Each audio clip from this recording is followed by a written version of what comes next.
자, 오늘 눈의 아들 여호수아라는 제목으로 하나님 말씀 전하도록 하겠습니다. 사랑하는 요성결 가족 여러분, 저는 지난 4주 동안 비전 시리즈 설교를 여러분들에게 말씀을 전했습니다. 그리고 이제 사명을 따라 사는 사람을 오늘 여러분에게 소개하고 싶습니다. 바로 여호수아입니다. 오늘 우리 여호수아를 통해서 하나님이 우리에게 주시는 도전의 말씀을 깊이 새기고자 합니다. 여호수아는 모세의 충실한 종으로 이스라엘 백성을 약속의 땅으로 인도하는 지도자였습니다. 그리고 하나님 앞에 유일하게 갈렙과 함께 쓰임받는 출애굽 1세대 사람들이었습니다. 오늘 본문은 여호수아의 사역의 시작과 하나님께서 그에게 주신 특별한 명령이 기록되어 있습니다. 첫 번째, 여호수아는 순종의 사람입니다. 원래 여호수아의 이름은 호세아였죠. 근데 모세가 여호수아로 이름을 바꾸어 주었습니다.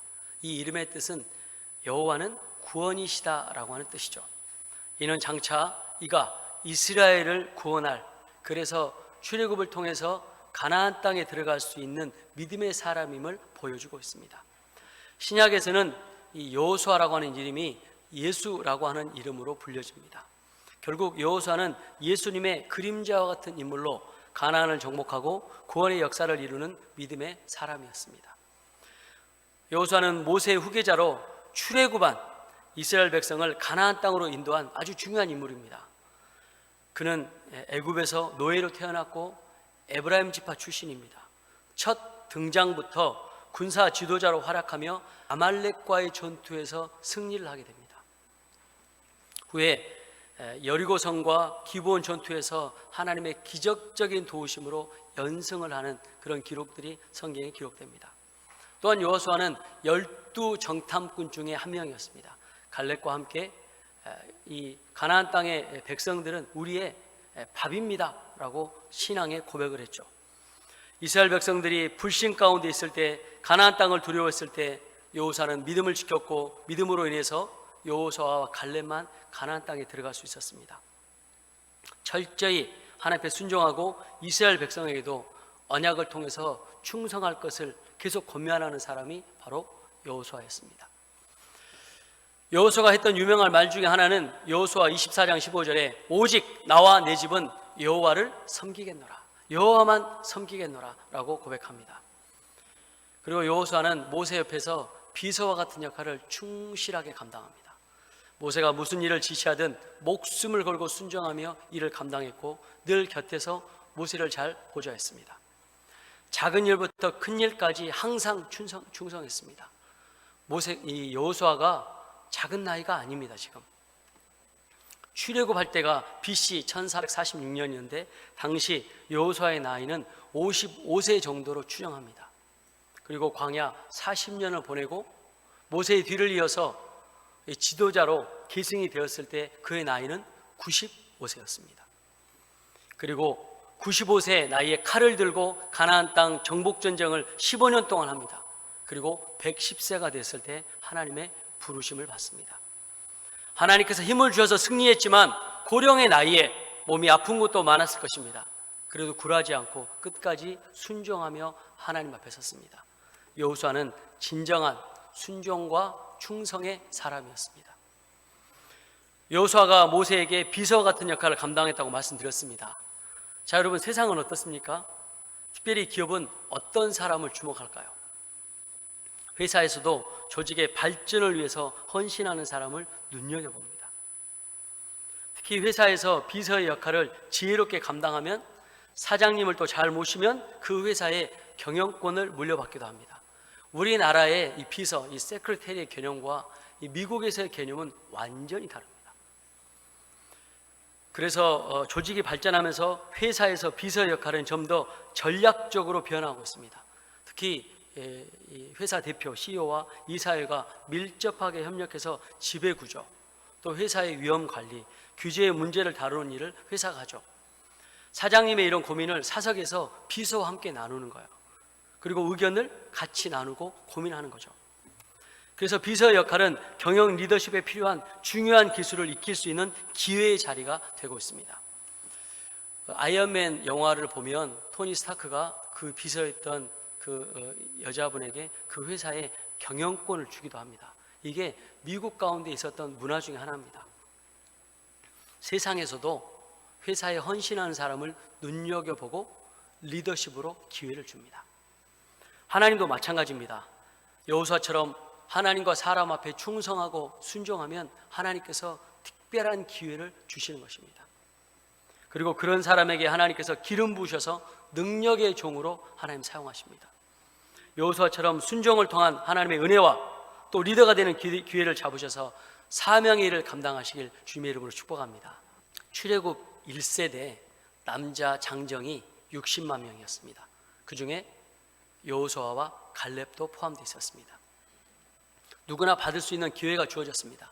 남자가 60만 명이에요. 또 미리암도 여자지만 하나님 앞에 여자 선지자로 쓰임 받았어요. 그러면 남녀 포함하면 약 120만 명이 됩니다. 출애굽 1세대가. 그런데 하나님께서 여호수아와 갈렙을 사용하셨습니다. 끝까지 그들은 불순종했습니다. 하나님을 대적하고 모세를 원망하고 아론과 모세를 돌로 쳐서 죽이려고 했습니다.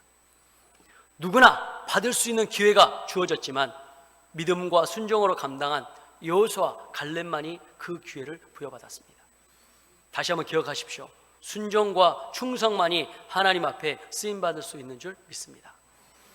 자, 두 번째, 인생은 보는 것과 또 다른 실체가 있다라는 것이죠.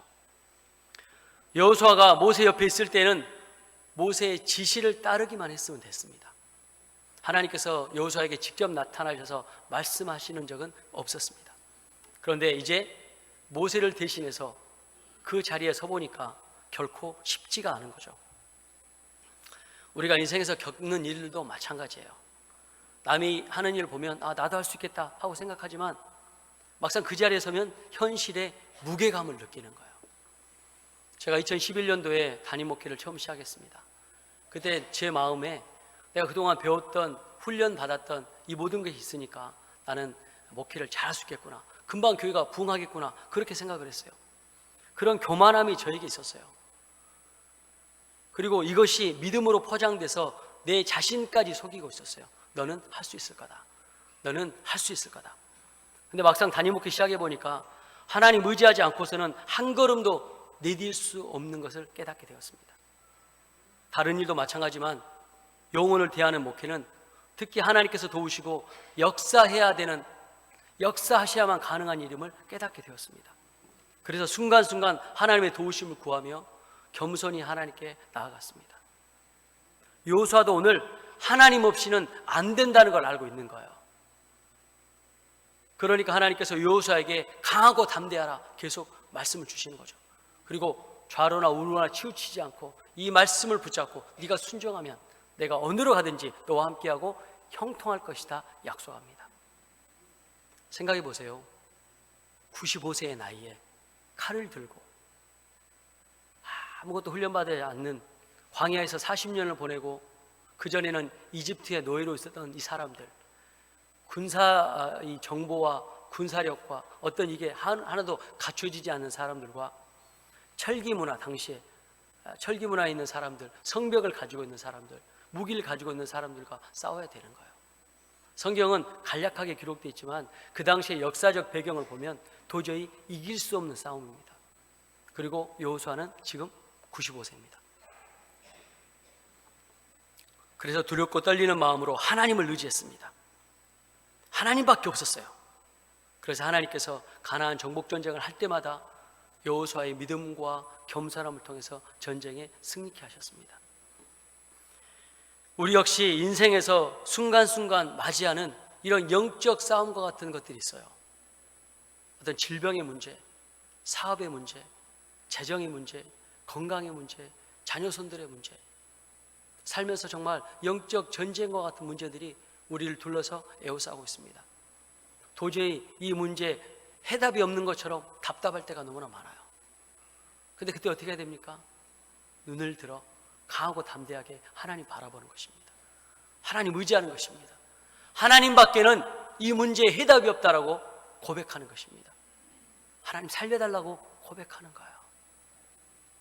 그러면 그 하나님께서 우리를 지키시고 돌보시고 함께 하시고 그 문제를 해결할 줄 믿습니다. 여호수아는 성경에 본인이 계획했던 대로 다 성공만 했던 사람은 아닙니다.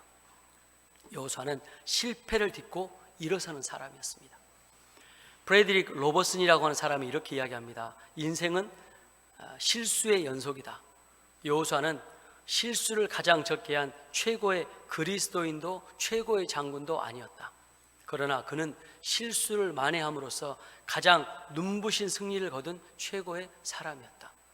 여호수아는 하나님만 의지했다라고 이야기합니다. 앞서 말씀드린 대로 여호수아도 실패한 적이 있었어요. 아이성에서 패배했지 않습니까? 기브온 사람들과의 협정에서 실수를 범했어요. 이 사람들이 어떤 사람인지 모르고 이 사람들의 속임수에 넘어간 거예요. 하나님께 묻지도 않고 그 기브온 사람들과 협정을 맺었어요. 지도자도 사람이기 때문에 실수하는 겁니다.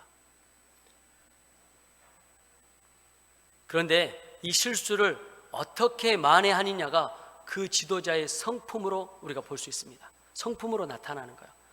여호수아는 자신이 실수했을 때 자신의 실수를 숨기고 핑계하고 변명하지 않았습니다. 하나님께 용서를 구하고 지혜를 구했습니다. 그리고 자신의 실수를 자신에게 유익이 되는 것으로 바꿨어요. 이 작은 아이성을 실패했을 때, 정복하는데 실패했을 때 하나님께 기도하고 회개하고 이제 매복이라고 하는 하나님의 이 지혜를 통해서 아이성을 다시 한번 정복을 하게 됩니다. 또 이 약삭바른 기브온 사람들을 종으로 삼습니다. 보통 실수하지 않는 사람들 공통점은 게으른 사람들이에요. 아무 시도도 하지 않는 거예요. 또 실수하고 바로 포기하는 사람도 발전할 수 없습니다. 그러나 실수를 통해서 하나님을 의지하는 최선의 방법을 이끌어내는 사람들은 진정한 승리를 경험하는 승리자가 될 줄 믿습니다. 사랑하는 유성결 가족 여러분, 우리가 실수했을 때 중요한 것은 그 실수를 어떻게 다루냐는 거예요. 뒤에 머물러 있지 않고, 실수 뒤에 머물러 있지 않고 하나님 앞에 나와서 하나님을 의지하고 다시 일어서십시오. 그럴 때 하나님은 우리의 실수를 승리로 바꾸어 주시는 겁니다. 여호수아가 모세를 통해서 40년 동안 이걸 배운 것입니다. 그리고 그 믿음의 뒤를 따라갔습니다. 그리고 정복 전쟁의 승리자가 되었습니다. 내가 맡은 사명의 자리에서 실수를 두려워하지 말고 하나님을 의지하시기 바랍니다. 하나님을 의지하는 순간 그분의 능력을 경험하게 될 것입니다. 이것이 승리하는 쪽에 서 있을 수 있는 사명자의 지혜입니다. 자, 이제 여호수아가 110세가 돼서 마지막에 하나님 앞에 신앙의 고백을 합니다. 젊은 날 여호수아는 모세에게 최선을 다해서 순종하며 충성했고 하나님만 사랑하는 사람이었습니다. 하나님을 의지하는 겸손의 훈련도 받게 했습니다. 이스라엘 백성도 이제 다 모세의 뒤를 이어서 여호수아가 신앙의 계승자, 리더십임을 다 알게 되었습니다. 40년 동안 훈련을 제대로 받은 사람입니다. 그리고 모세만큼 하나님의 뜻을 정확하게 분별할 수 있는, 순종할 수 있는 사람이었습니다. 자, 새로운 세대를 이끌고 도전하기 위해서 새로운 지도자가 필요한데 여호수아가 맡은 일은 새로운 세대를 약속의 땅으로 인도하는 것이었습니다. 여호수아에게는 그를 가르치셨던 모세와 그를 격려하는 하나님의 약속과 그와 함께 하시며 그를 도우시는 하나님의 능력이 있었습니다. 그와 함께 하시며 그를 도우시는 하나님의 임재가 있었어요. 앞으로 싸워나가야 될 철기 족속의 가나안 족속들을 맞이할 수 있는, 그들을 정복 전쟁에서 이길 수 있는 준비가 되었습니다. 그리고 15년의 전쟁을 통해서 그의 목숨을 바쳐서 가나안 정복 전쟁을 합니다. 그리고 이제 15년이 지난 후에 110세가 됐어요. 이제 천국에 입성할 그때를 기다리며 가나안 땅을 보고 그 지역에 살고 있는 이스라엘 백성을 봤어요. 그런데 이들이 내가 죽으면 하나님을 제대로 믿지 않을 것 같은 불안함이 있는 거예요. 그래서 이스라엘 백성들 다 모이게 합니다. 그리고 이렇게 고백합니다. 여호수아의 인생의 신앙 고백이기도 합니다. 나와 내 집은 여호와만 섬기겠습니다. 우리 한번 따라해 볼까요? 나와 내 집은 여호와만 섬기겠습니다. 여호수아는 모세와 함께 출애굽 노예 시절부터 있었던 사람입니다. 그러나 죽는 순간까지 하나님을 사랑하며 믿음의 종으로 살아갔습니다. 그리고 그가 남긴 이 고백은 우리에게도 큰 도전이 됩니다. 여호수아의 일생은 종의 삶이었습니다. 처음에는 모세의 시종에 불과했지만 그는 훗날 여호와의 종이라 불리게 되었습니다. 40년을 모세 옆에서 섬기며 하나님을 사랑하고 순종하는 모습을 배우고 황혼에 95세에 하나님의 사명을 받아 15년 동안 고령의 나이를 통해서 전쟁에 참여해서 정복전쟁을 승리로 이끈 지도자였습니다. 지금 이 시대를 살아내는 우리도 스스로 누군가의 종으로 살고 있어요. 우상 숭배하면 내가 하나님보다 더 사랑하는 걸 사랑하는 그 우상 숭배의 종으로 살아가고 있다는 거예요. 사람의 종으로 살든지 자녀의 노예로 살든지 돈의 노예로 살든지 아니면 세상의 명예와 권력 가운데 종으로 살고 있는 겁니다. 하나님보다 그 무엇을 더 사랑해서 그 종으로 우리가 살고 있는 거예요. 이 시점에서 우리는 다시 숱한 어려움과 전쟁을 이기고 승리한 여호수아의 말을 기억해야 합니다. 너희 섬길 자를 오늘 택해라. 오직 나와 내 집은 여호와만 섬기겠노라. 오늘날 우리가 가슴 깊이 새겨야 될 하나님의 말씀입니다. 어제 우리 지방의 평신도 연합 수련회가 있었습니다. 그 집회 가운데 우리 강사 목사님도 친분이 있어서 또 이렇게 식사를 하고 또 저는 또 오전에 또 이제 오후에 헤어룸 교회에서 또 이 찬양 집회가 있어서 참석하기로 약속을 했습니다.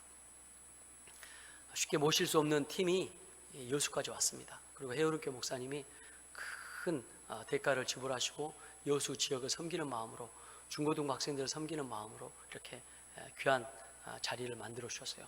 참 귀한 목사님이세요. 제가 참 마음속으로 존경하고 있는 목사님입니다. 이 목사님께서 특별히 티켓을 좀 이미 다 매진이 됐어요. 그런 집회는요 티켓을 통해서 하는데 무료로 티켓팅해도 딱 뭐 1시간 전에 이미 딱 끝납니다. 이렇게 그걸 들어갈 수가 없었어요. 정말 열정의 마음을 가지고 특히 했는데 목사님께서 티켓을 주셔서 우리 중고등부 학생들과 또 이렇게 같이 그 집회를 참여하게 됐어요. 큰 은혜를 받았습니다. 근데 그냥 단순히 찬양만 하고 끝나는 게 아니라 이 기도 모임, 우리나라에서 중고등부 학생들이 학교에서 기도 모임을 하고 있어요. 바라베에 무릎 꿇지 않는 7천의 용사의 학생들이 곳곳에 있는 거예요. 근데 그런 간증과 목사의 말씀을 통해서 큰 은혜를 받았습니다. 부산에 있는 학생들이 기도 모임을 하는데 이런 집회를 통해서 도전을 받아서 학생들이 기도 모임을 시작했대요. 근데 한 사람 두 사람 모였는데 한 30여 명의 학생들이 모였어요. 그래서 쉬는 시간에 교실에 모여서 빈 교실에서 기도하고 있으니까 지나가다가 체육 선생님이 그 모습을 본 거예요. 그래서 문을 열고 들어와서 뭐 하고 있냐고. 그러니까 학교를 위해서 기도하고 있었다고 이야기했대요. 그러니까 학교에서 종교 활동을 할 수 있냐고. 이분이 체육교사 선생님이고 배구부를 지도하고 계셨어요. 그러니까 이 중학교 학생들 보면서 여기 배구부 학생들도 몇 명 있는데 이렇게 기도하다가 나한테 걸리면 고등학교 못 들어갈 줄 알으라고 배구로 딱 그렇게 위협을 하는 거예요. 그러니까 이 학생들이 막 우는 거예요. 하나님, 우리 학교가 잘 되기 위해서 우리 학생들을 위해서 기도하는데 기도할 수 없는 그런 환경이 되어버렸습니다. 막 기도에 울면서. 근데 하나님께서 지혜를 주셨어요. 일주일에 한 번만 하는 기도 모임을 교실에서 하면 핍박을 당하니까 우리가 밖에 운동장에서 또 등나무에서 또 옆에 벤치에서 우리가 하자. 그래서 5명이 7명이 찢어져서 기도 모임을 월, 화, 수, 목, 금 했대요. 그래서 그 학교가 계속 기도로 부흥하고 있다는 거예요. 또 남해에 있는 어떤 학교에 이 학생이 전학을 갔는데 남해는 더 영적으로 삭막한 지역입니다.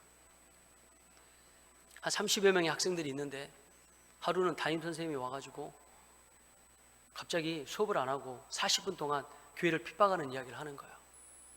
여기서 교회 다니는 사람 손 들어보라고 7명이 손을 들었대요. 근데 뭐라고 그러냐면 이 선생님이 예수는 하나님이 마리아를 성폭행해서 낳은 아들이래요. 그런 신을 왜 믿냐고 이야기하는 거예요. 그러면서 1시간 동안 40분 동안 계속 핍박을 하는 거예요. 그러고 나서 물어봤어요. 그래도 예수 믿는 사람 손 들어보라고. 애들이 손을 못 들었어요. 7명의 애들이 마음에 죄책감이 몰려온 거예요. 우리는 베드로처럼 예수님을 부인한 사람이라고. 그 중에 한 명이 목사님 따님이었어요. 애가 아빠한테 가서 막 회개기도 하는 거예요. 아빠, 나도 베드로처럼 예수님을 부인했어요. 난 어떻게 해요? 난 어떻게 해요? 이 딸의 아버지가 목사님이셨거든요. 그 학교 교장 선생님을 찾아갔어요. 그 교장 선생님이 장로님이셨어요. 그 선생님한테 이런 이야기를 다 말씀드리고, 교장 선생님께 이 말씀을 다 드린 거예요. 그러니까 교장 선생님, 그 선생님 부른 거예요. 이 애들이 지금 학교에서 종교활동을 한 것도 아닌데 왜 종교의 자유에 대해서 그렇게 했냐? 왜 아이들에게 상처를 줬냐?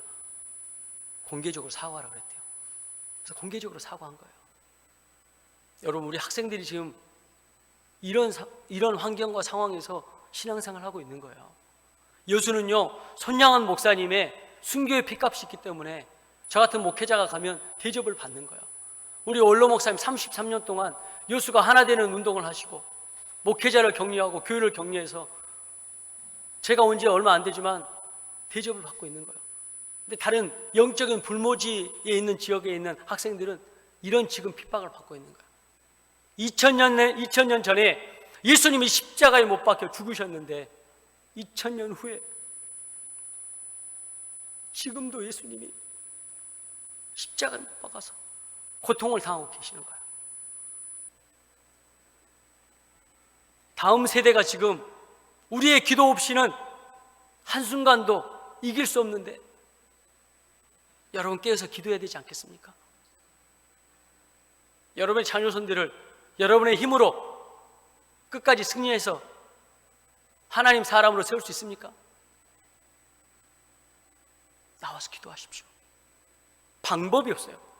우리 장로님 오늘 기도하셨던 것처럼 10월 27일 날 서울의 광화문 광장, 용산 이런 곳에 모여서 100만 명이 기독교인들이 모일 겁니다. 오후에 동성애법이 통과되면 어떻게 됩니까, 여러분? 이제 우리나라는 소돔과 고모라가 되는 거야. 하나님이 심판할 때 성경에서 성적으로 타락한 도시 심판했습니다. 이렇게 바르게 무릎 꿇지 않는 7천의 용사 같은 어린아이들이 이렇게 핍박을 당하면서 기도하고 있는 거야. 우리 부모 세대가 기도해야 되지 않겠습니까? 우리 할머니, 할아버지 세대가 기도해야 되지 않겠습니까?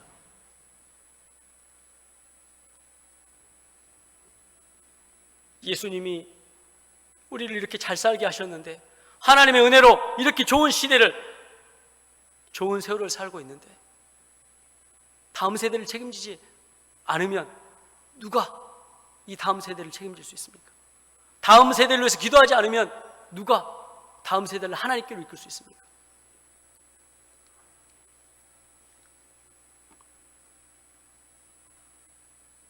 예수님을 학교가 핍박하고 사회가 핍박하고 세상이 핍박하는 가운데 자녀를 세상 밖으로 놨는데 이 자녀를 위해서 기도하지 않으면 이 자녀는 승리할 수 있겠습니까? 모세가 110이 되었을 때 이스라엘 백성들이 내가 죽으면 우상을 숭배할 것이 뻔할 것을 보이고 있는 거예요. 그래서 고백합니다. 나와 내 집은 오직 여호와만 섬기겠노라.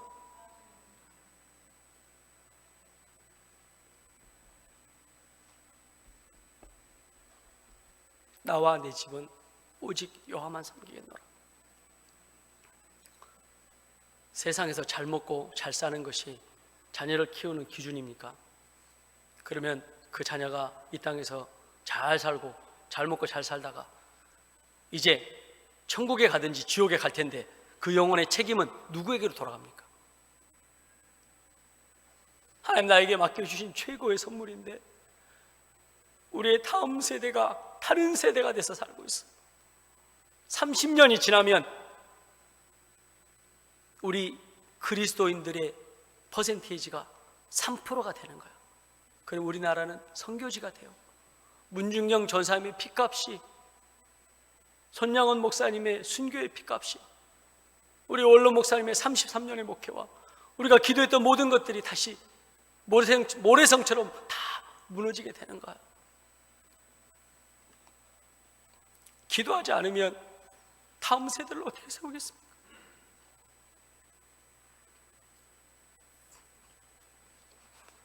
우리가 살면서 하나님을 내 인생의 주인이라고 고백해야 되지 않겠습니까?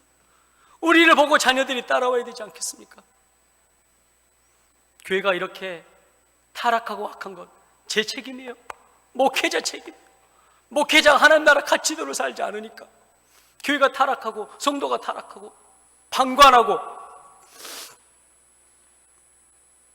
목회자의 책임이, 제 책임이. 자녀들이 하나님 뜻대로 살지 않는 것 부모의 책임이에요. 하나님이 우리에게 맡겨주신 최고의 선물을 기도로, 말씀으로 가르치지 않았어요. 2000년 전에 못 박혔던 예수님이 지금도 교권의 현장에서, 직장에서, 사회에서 핍박을 당하고 있어요.